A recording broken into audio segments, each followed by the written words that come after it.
নমস্কাৰ দৰ্শকসকল, এই মুহূৰ্তত আহি পৰিছে আজিৰ কেইবাটাও গুৰুত্বপূৰ্ণ খবৰ। দৰ্শকসকল, এনেধৰণৰ খবৰসমূহ নিতৌ চাবৰ কাৰণে চেনেলটো ছাবস্ক্ৰাইব কৰি ভিডিঅ'টোত এটাকৈ লাইক কৰি দিব।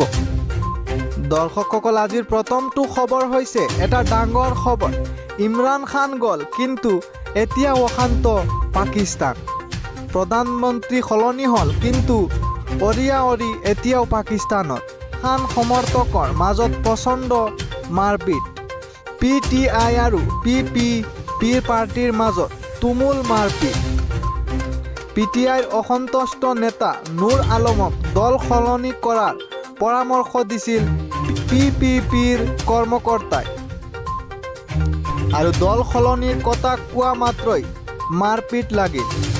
হোটেলৰ ভিতৰতেই লাগিল প্ৰচণ্ড মাৰপিট। দৰ্শকসকল, আজিৰ ২ নম্বৰ খবৰটো হ'ল অসম আৰক্ষীৰ এনকাউণ্টাৰত নিহত এক ডকাইত। চিপাঝাৰৰ খানুৱাতাৰীত এনকাউণ্টাৰ, নিহত দুৰ্দৃশ্য ডকাইত তাইজুদ্দিন আহমেদ। তাইজুদ্দিনৰ ঘৰত চলিছিল অভিযান। আৰক্ষীক গুলীচালনা কৰাৰ চেষ্টা কৰিছিল দুৰ্দৃশ্য ডকাইত তাইজুদ্দিনে, আৰু তাইজুদ্দিনে আক্ৰমণ কৰাৰ সময়তে গুলীচালনা কৰে আৰক্ষীয়ে, আৰু তাৰ বাবেই নিহত হয় তাইজুদ্দিন।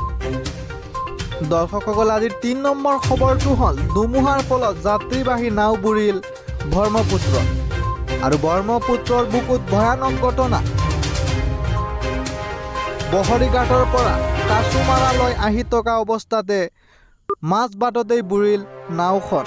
ধুমুহাৰ ফলত বুৰি যায় নাওখন, আৰু নাওখনত অংগনবাড়ী কেন্দ্ৰৰ খাদ্য থকাৰ লগতে আছিল বহু যাত্ৰী। ৰাইজৰ সহযোগত নাওখনত থকা যাত্ৰীক উদ্ধাৰ কৰিবলৈ সক্ষম হয়।